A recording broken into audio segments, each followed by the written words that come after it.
Thank you, Wallace. My name is Mary McAuliffe, and I'm an alcoholic. My sobriety date is July 1st of 1998. By the grace of God, I've been sober. Haven't found it necessary to take a drink. I got to Alcoholics Anonymous in February of 1998, and it took me a little while to figure out what was going on. I haven't had a drink since February of 1998, but I found out that trying to get high on somebody else's medicine didn't help me stay sober. And so I have, that's my sobriety day, is July 1st of 98. And I just say that because it took me a while to understand that sobriety was more than just avoiding a glass. And today, it means so much more, even more to me than that. Today, I strive for emotional sobriety, and that's progress, not perfection. I have a home group. Yesterday was my 1-year anniversary at the Came to Believe group, whether Paige believes it or not. And I'm really grateful for that group. We meet on Tuesdays and Fridays from 7 to 8 at St. Paul United Methodist Church in Rocky Mount. It's a closed meeting except for the last Friday of the month is an open speaker meeting. Otherwise, we're studying out of the Big Book and other conference-approved literature. And tomorrow is the last Friday of the month. We meet an hour early to get together and have chicken and pizza. I'm a vegan, so I'll be having carrot sticks. But you come for some pizza and chicken if you're in the area. Anyway, so my sobriety date, my home group, and now, as Paul Harvey used to say, for the rest of the story. So I'm originally from the D.C. area in Maryland. I was born in Washington, D.C. a while ago, and and I was adopted by two really great people and had a great upbringing, and I didn't find out about that until I got to Alcoholics Anonymous almost 20 years ago. And they were really good to me. They were good to my brother, who's also adopted, and I don't know why. I grew up feeling different. I can't explain that, but I've heard it over and over again in Alcoholics Anonymous. I felt like I was on the outside in my family. I felt like I was on the outside at church and at school, and I just didn't fit in with anyone. I actually started drinking when I was a toddler. I didn't remember that until you spend time thinking about drinking in AA, and I had always thought that my drinking started when I was 13. My getting drunk started when I was 13. But when I was coming up that many years ago, when your baby was teething, my father said, when my daughter was teething, he said, well, when we had kids, they told us to pour a little bit of whiskey in a shot glass. And, and he said, you dip your finger in the shot glass and rub some whiskey on the baby's gums, and then you take the rest.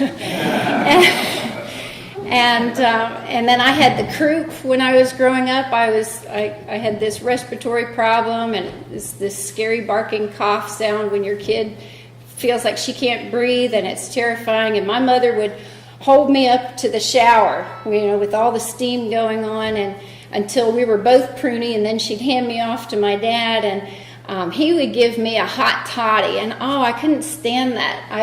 It was whiskey and honey and lemon, and I would just be in tears. Don't make me drink that. And he did. He gave me this hot toddy, and we both fall asleep in the recliner. And it turns out I just don't like lemon and honey in my whiskey. When I was 13, somebody asked me one time at work, what happened to you that you became an alcoholic? And, she was looking for that Jerry Springer show episode, like, what bad thing happened to you? I said, well, frankly, I took a drink. That's all. I took a drink. I'm an alcoholic. I'm mentally and bodily different from other people. It's not my fault. I don't think it's my parents' fault. I'm adopted, so we're not genetically related. And I can remember when it came out on the news that there was a genetic component to alcoholism, she said, well, I guess it's a good thing we couldn't have kids. And it turns out she's got one or two alcoholics in her family. That's me. But so anyway, my little boyfriend, we were at a party, and he found out that one of the punch bowls at this party was spiked. And all my drinks started coming from this punch bowl. And I felt like Dorothy, when she opens the door from that black and white world where she just doesn't fit in, and the door swings open and it's all in color. And that's exactly what alcohol felt like for me. It was a transforming moment, and I felt like I could fly. I actually ended up doing cartwheels on somebody's front lawn that night. I was so happy. I just thought, is this what it's like for everybody else here? And I wanted that moment. I wanted life to always feel like that moment. And despite all the vomit and bed spins that night ended, when I woke up in the morning, all I could think of was, when are we going to do this again? And I just couldn't wait to have my next drink. So I didn't become a daily drinker from the gate, but I became a daily thinker. I thought about alcohol every day. When are we going to do this again? When's my next chance? And because I'm a nerd and I'm not one of the cool kids, I'm not invited to the parties. I'm not in the in crowd, so it's not happening for me. But there's a couple of bottles under the sink in the kitchen because I come from a drinking family. It's a sweet family. It's not an ugly drunk family, but there were bottles and there was access. And I began drinking when nobody was looking. So I've never experienced social drinking. I see other people do it, mostly in commercials on TV. But and it looks like a great time. But my experience doesn't bear that out. My drinking was in the middle of the night while they're asleep. I'm not a morning person, but I had enough motivation to get up early, pour the Coke out of the bottle, pour the whiskey in, and have something on the way to the school bus. And by the time I was 15, I had grown into that daily drinker. So the book talks about alcoholism is progressive and even more quickly progressive for women, and that was true in me. And I'm drinking every day on the way to school. I'm drinking every chance I can get. As soon as you turn your back, I'm having a drink. And by the time I'm 16, I've said the word. I think I'm an alcoholic. And I'm getting called. My science teacher, when I was 15, he was a Green Beret, so I'm sure he had been acquainted with a couple of alcoholics, and he knew what that looked like when nobody else apparently seemed to. And he called me out. He said, "Mary, is Miss Cage your guidance counselor?" I said, "Yes." And he said, "Will you deliver this to her?" And see, that's my favorite. I love being called out for special privileges, and you have to sit in your seat and do your homework while I run around in the hallway and have special privileges, and I'm the teacher's pet. So I'm going to deliver this note for him. And what it says is, "She's drunk, hold her." And I don't know that. She says, "Mary, have you been drinking?" And I'm smart enough to know if she's asking me that, she probably has good reason to think so. So I tell her, "Yes." "Well, what have you been drinking?" And I lie because I'm always going to lie about my drinking. That's what I always do. And I say, I've had a couple beers. Beers don't smell like old granddad. And I can hear her on the phone to my mother. And that's how she handled it. She called my mother, and I can hear her. I can't hear my mom. Well, yes. No, she doesn't seem to be drunk, but, it's like this. And there were no legal consequences that day. There were no police involved. There were no juvenile authorities involved. I was expected to ride the school bus home to the law, Barbara, and who, was a good mother, but her disapproval, it felt like the end of the world. And I was already had fallen so short of what she had hoped for when she brought that little girl home. And I thought, well, I'm not going there. I'm not doing that. I'm not going to face her.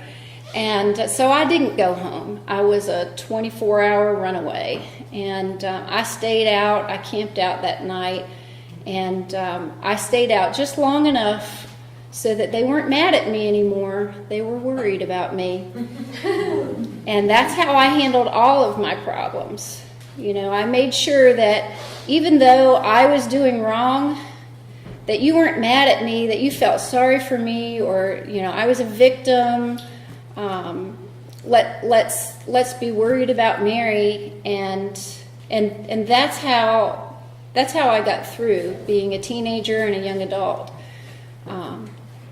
And it wasn't until after I came to Alcoholics Anonymous that I began to take responsibility for for what had happened, my part. So there were no consequences to my drinking legally. There were no consequences. I was a drunk driver. Once I got my driver's license, I was a drunk driver. I didn't get pulled over. I was a drunk mother. I fully expected once I brought children home that, at some point I don't know who they are going to come through the door and take these kids from me because, I'm this irresponsible person, and I can't really be raising humans, but they never came, and I did. I raised my kids the best that I could, drunk.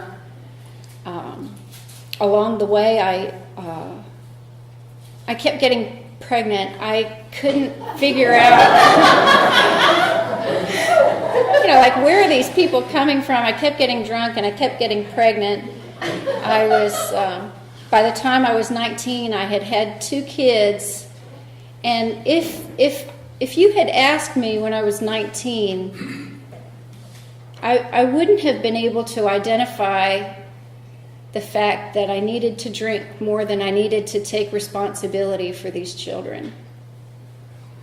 But that's what I've come to realize. I placed 2 kids for adoption at a maternity home in Texas. My first 2 were boys. And then the only difference between me when my first daughter was born and when those 2 boys were born was that I was married to somebody with a job. I was the same drunk, irresponsible victim card holder. When I made it back to that maternity home the second time, I'll never forget the look on that intake psychologist's face. He was just so disgusted with me, and he said, "Well, I guess we didn't teach you anything." And they didn't teach me anything about alcoholism. They didn't know that I was an alcoholic. And even though I had said that when I was 16, I think I'm an alcoholic, I don't think I understood what was going on. I know I didn't. I knew that I had a drinking problem. I didn't drink like normal people. I knew that my life was crazy. And I knew instinctively that you're not going to fix this, Mary. And I just figured that I had drawn the short straw, that life is just it's not going to work out for you. And I had grown up with the idea of God. I had grown up believing that God heard my prayers. I had grown up loving Him and believing that He loved me. But by the time that second child had come around, I figured I had worn that out. Just like I had worn out my parents and my boyfriend and everybody else. We're all just kind of tired of you being this chronic alcoholic, and when are you going to pull it together? And I knew that I don't pull it together with what?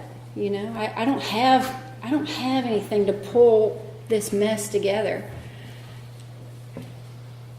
And on page 29, it says that each individual in their personal stories describes in his own language and from his own point of view the way he established his relationship with God. I had lost my relationship with God by the time I was 20-something years old. The idea of God if there is a God, then it's not looking too good for me, because I'm a failure. I'm unreliable. I'm selfish. I'm a liar. I'm a cheat. I'm a thief. I'm a fallen woman.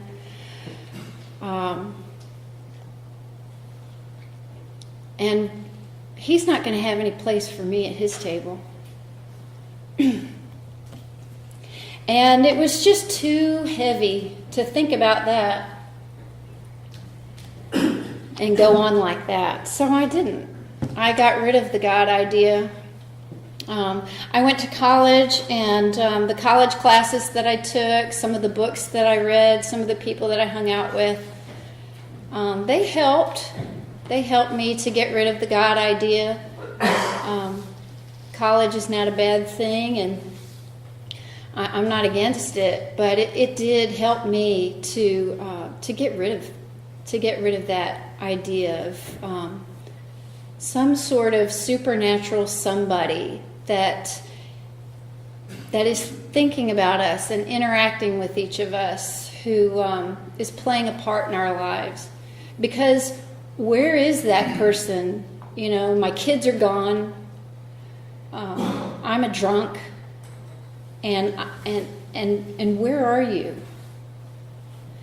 And so I was comforted by the idea that, when I die, this itty-bitty committee in my head is just going to stop. I drank to shut them up. That all the voices that, said, you're no good, you're never going to amount to anything, it's never going to get any better, it's always going to get worse. Alcoholism, active alcoholism, never gets any better, it always gets worse. And I already knew that somehow. It was already in me. But I didn't have any hope. Anyway, marriage didn't fix my alcoholism. Excuse me. Having those two beautiful little girls, and joining the PTA, trying to be an upstanding citizen, none of that fixed my alcoholism. I used to fantasize about being a social drinker while I was drinking. I would think, if you could just wait till happy hour, why don't you just do that? And, your mother she was something. She could have a couple cookies, a few chips, and a drink. I've never understood that. And she would say things like, everything in moderation. And I would think, how do you do that? Because I smoked like I drank, I indulged in, trays of cookies. I did cookies by the rows, and I couldn't understand. And I certainly, having a drink. But this woman would have a glass of sherry with her lunch. She put Donna Reed to shame. She had an Emily Post book. I know this isn't about my mother, but this woman had an Emily Post book. Some of you young people don't know who that is, but she wrote a book on etiquette and how to be right.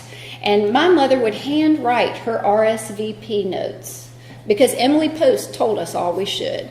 And she would have a glass of sherry with her lunch, with her sandwich that had been cut into triangles and her 3 or 4 chips.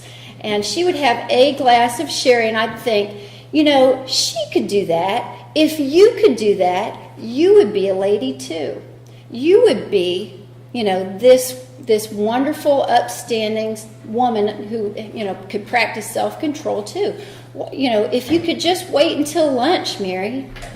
And then by 10:30, I'm looking at that clock thinking, some kindergartner's got to be eating lunch by now. And I'd start. I just couldn't stop. I just couldn't wait to start. And if you could just drink on Tuesdays, Thursdays, and Saturdays. Who can do that? So I hear people talk about triggers. I drank over this or I drank over that. Certainly I thought I did. I thought I drank over all those sad times. I drank over those kids that I'd lost. I drank over that boyfriend I'd lost. I drank over how mad he was at me. I drank over how disgusted she was at me. But you know what's true? I drank when I was in a good mood. I drank when I was depressed. I drank when it was a hurricane. I drank because the sun was out. I drank because, and this is true, I made a pass with my lawnmower. And every time I made it around my yard, I'd get to that place in the deck where my drink was, and I'd throw one back. I didn't need a reason to drink. I had all my reasons to drink. I am an alcoholic, and I love to drink. That's the only reason I've ever needed. I'm an alcoholic, and I love to drink. And alcohol worked for me somewhat most of the time until it didn't. And then it didn't.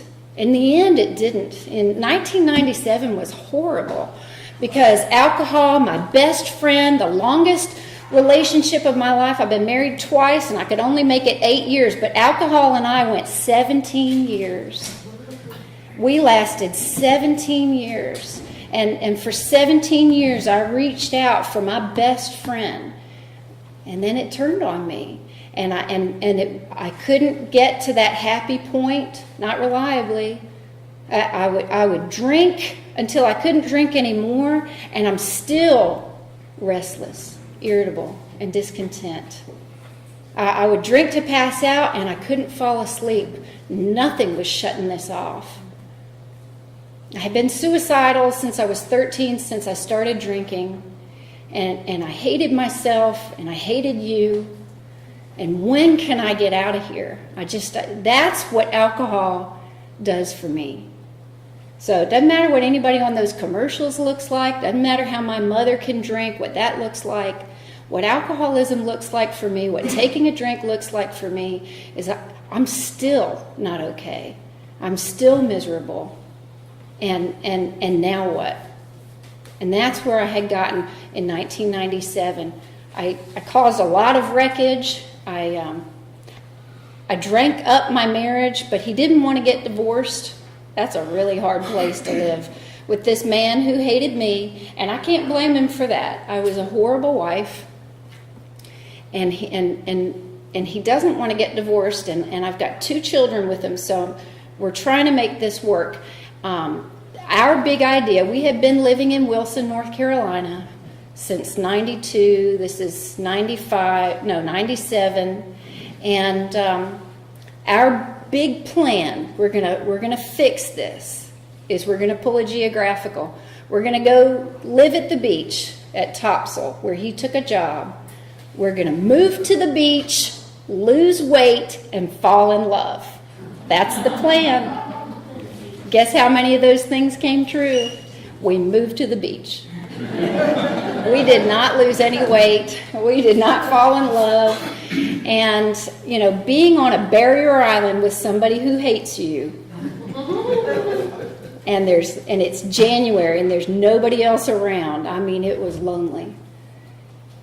And God used that time. And my friend that I hadn't seen in a while, she's having her 40th birthday. I just turned 30, you just turned 40. And she says, come on down to Myrtle Beach where I live. We're having a big girls' weekend birthday party for me. And I said, that sounds great, but nobody's going to talk to me about my drinking, are they? Because I'm not coming if they're going to talk to me about my drinking. She hadn't seen me in 2 years. She hadn't seen the last 2 years of my drinking. She doesn't know what I'm like. She has no idea who she's inviting into her home with clean, brand new carpet. And she invites me into her home. I drink up the weekend. I defile her carpet. And by Sunday morning, I have to leave. Now, I could have stayed however long I wanted to that day, as far as I know. She wasn't running me out, which is a miracle. I had a lot of people who seemed to genuinely care about me and love me at that place that weekend. But I got to get out of there because I don't want her to know I'm a drunk driver. And I need a drink. It's Sunday morning and I got to start.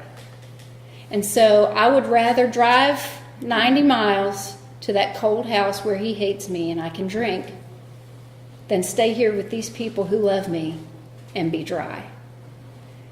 And I haven't seen my alcoholism in years. And there it is, right there in front of me. And I start to cry. I'm sure she thought I was going to miss her. I wasn't thinking about her at all. I was just thinking about me. And because that's what I'm good at. And I say to nobody, because remember, I've given up the God idea.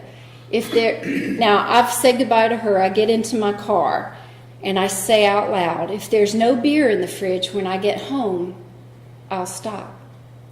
And I've stopped a million times. Every time I get pregnant, I'd stop. And, I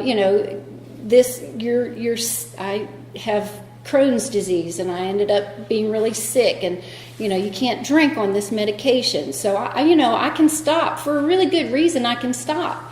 For that baby or that medical condition, I can stop. But I can't stay stopped. Not for no good reason. And for how long? Those kids, they would finally be born and I could drink again. When that prescription was done, I could drink again. But the idea of just not drinking, that sounds like, I don't think I can do that. Well, anyway, so I get home and he's drank up all my beer. And I think, you don't know what you just did to me. And, victim. And so I stop. And I just white knuckle it. I detox on my couch with my Afghan. Please don't do that, newcomer. Friend of newcomers. It's not pretty, but that's how I did it. And my miracle wasn't in stopping. My miracle was that week when I started to realize I can't keep staying stopped by myself. And I said out loud to nobody, I think today those were prayers that were heard. I said, I think I need help. And I can't give you an explanation for how the thought came to me. We used to have something called phone books. And I had a phone book in my house that listed businesses and people, and I turned to the listing, and there was something called Intergroup in Wilmington, and it said Alcoholics Anonymous. And I made a phone call, and there was a sober alcoholic woman that had, for no pay, she was answering the phone. She was just sitting by the phone, waiting for it to ring, just expecting me to call her. And she answered the phone, and she directed me to a meeting of Alcoholics Anonymous. My first meeting was in Hampstead, North Carolina. And I go in there, and I have no idea what's going on. There's a group of people sitting in a Sunday school room at conference tables, and this well-dressed, professional-looking woman, because I'm smart and I know things, she must be the president of AA. And these are the board members. And I've crashed their board meeting. That's what I think is happening. And I sit down, and they're talking over my head. I have no idea, how do they even know what they're talking about? They've got all this stuff memorized, and where's my copy because I want to look like I fit in. They introduce themselves. Everybody there seemed to be, except for that one lady, I thought, everybody here is an old man named John or Bill. But they all introduced, my name's Bill, I'm an alcoholic. My name's John, I'm an alcoholic. My name's Betty, I'm an alcoholic. And they got to me, I said, my name's Mary. And I'm not fitting in. And I'm terrified, and I think, well, they must not know why I'm at their meeting. And so I'm going to help them to know why I come. And I stand up in the middle of their meeting and tell them my whole sad story. And these three women, these three older aged members of Alcoholics Anonymous burst out laughing. And I look in horror at them that they're laughing at my sad story. And they see the look on my face, and this one woman says, "That's okay, honey, you're just telling our story."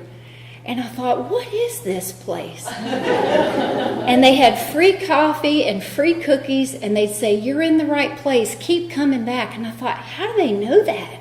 How do you know? Because I didn't know. After all of what I've just told you, and even though when I was 16 I used that word, in 1998 I didn't know if I were an alcoholic. What's an alcoholic? What does that really mean? And they invited me to come, and I kept coming. And they invited me to, diagnose myself. And we would read out of this book and other literature, and they would share their stories. And I came to realize, I think I have this thing. And then, so now what? I cried for about 3 months at every meeting. I was the wet blanket at every meeting.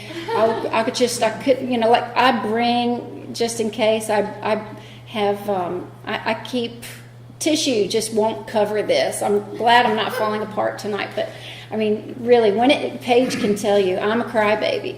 And that's not a character defect, it turns out. I have character defects, but crying isn't a defect. It's being human and having feelings. And, feelings were so threatening when I got here and before. It was terrifying to feel my feelings. But they were just welling up out of me. So anyway, I came in, I realized I'm an alcoholic, and then pretty quickly I realized these people are talking about God a whole lot. It's not going to work out for me because, I don't believe in that. And this woman named Betty, she became my very first sponsor, and she taught me to pray. She said, in the morning, pray, "God, please keep me sober." And at the end of the day, pray, "God, thank you for keeping me sober." And I said, "Betty, I don't believe in God." And she said, "I didn't ask you that." She was not there to have a theological discussion with me. She said, "If you want what we have, you're going to do what we did." And I didn't know why, and it didn't matter if I knew why. These people were sober. These people were not just about to fly off the planet with anxiety and fear and resentment. They were at peace. They were breathing, through life. I saw people going through kids that were drunk. I saw people going through bankruptcy and heart attacks, and they were handling all of it serenely with peace. And I thought, I want some of that. And she said, "This is what you need to do." So I said, "God, if you're real, if you're there, please keep me sober. God, if you're real, if you're there, thank you for keeping me sober." And about 2 weeks in, I noticed that, you know what, you're not having to white knuckle it. You're not having to pray that prayer every 15, 20 minutes, hour. I started living one day at a time. I started to be able to make it without always thinking about not drinking. And they said, "Mary, work the steps or die. You've got a choice today." So I got busy writing my 4th step. And God gave me a woman. I mean, I'm living on a barrier island. There's like 50 people on that whole place, and this teeny little AA group there at Surf City. And when it was time for me to share my 5th step, I picked out a woman, and she wasn't my sponsor. She was a home group member, and I said, "Will you listen to this?" And she said yes. And I shared my 5th step with her, and she was a birth mother too. She had given her daughter up for adoption because of her drinking too. And that's when I realized not only is there a God, but this God knows me and cares about me, and He's moving in my life. What are the chances that there would be a sober alcoholic woman who could understand something like that? And that's how rich God has been in my life. I have so many, I wish I could keep you hostage for like another hour or two, so many God stories about, how rich He is in my life. I want to tell the dog story because Audrey's here. Before I got to that moment, I'm on the beach. I have a black lab that is my recovery dog. I had to drive past Gilligan's, this bar in Holly Ridge. I had to leave Food Line where I work, drive past Gilligan's to make it to my home at the end of Topsail Island. And I was able to pass that bar every night because I had to go home and let my dog out. And then once I was home with my dog, she and I would walk on the beach, and I would talk to God on the beach while she ran up and down, chasing these little shorebirds. And one day, I tell God the truth. I'm mad at you. Actually, what I said was, you suck. I said, if you really are, if this book is true and you are my creator, then why would you make me broken? Why did you make me an alcoholic? Like I told you, I'm pretty certain I was born with this thing. Why would you ever do this to me? I lost my kids. I ruined my marriage, and I've lost too much. What are you doing? And then I stood there and waited for Him to answer me. Meanwhile, this dog is chasing these, those teeny little dogs running, look like birds that looks like they're running around on toothpicks. And, of course, but they can fly too. And, so she's a fast dog, but they can fly. And she's just sure she's going to catch one of these birds. You can see it. She's obsessed. She's running after these birds. And after a little while, God hasn't answered me, and I'm ready to leave. And I call my dog. And her ear doesn't even turn. She doesn't hear me because she's just about to get one. And they're flying up and down over the ocean while she runs after them. And I call her in, my sternest voice I've got. I call her in a sing-songy, happy voice. I pretend I've got dog treats for her. And she's not falling for it. She's just about to get one of these birds, and she's not done. And so I have to wait for this dog. And after a certain amount of time, for no apparent reason, she comes. When she's done, she comes straight to me. And God spoke to me in that moment. And He said, "Mary, I have been calling and calling you, and honey, you just weren't done." And I thought, who is this God? That He would talk to me and be patient with me through all my alcoholism, through all my running, and love me so much that He would have brought me to you.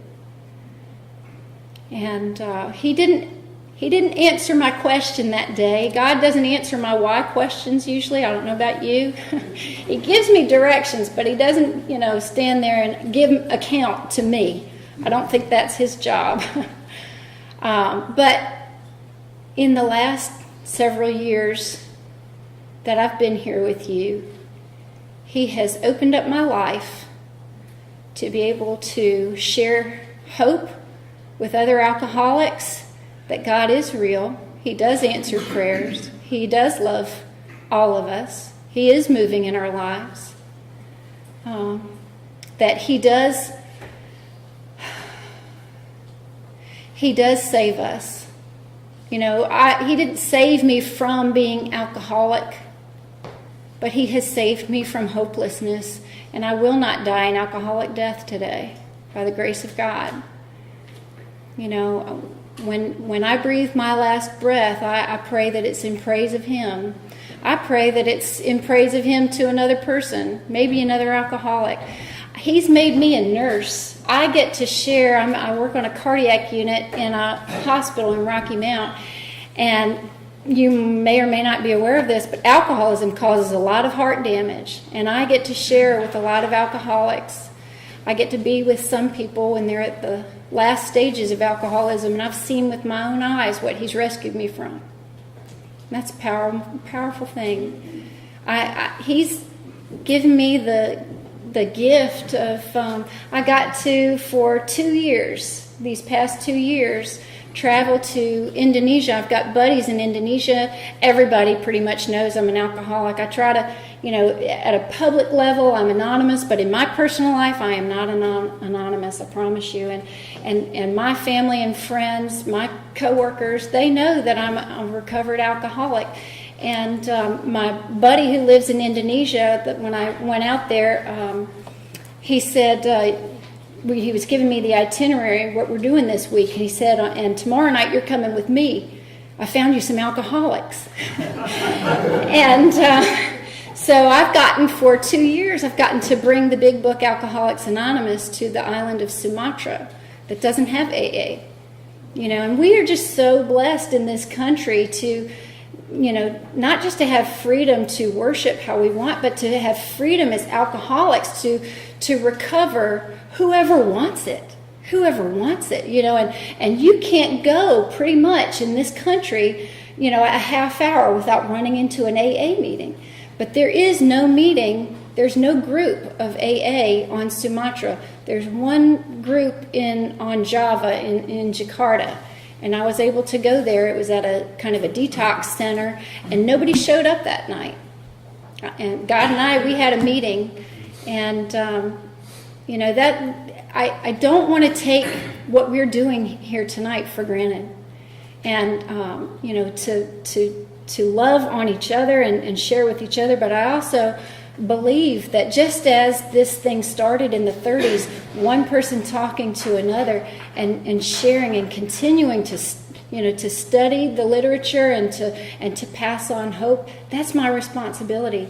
So as terrified as I was to get up here and do this is what we do. We just share hope, you know, that God is real and He's hearing us, and that recovery, you know, that recovery is for each of us, for those who want it.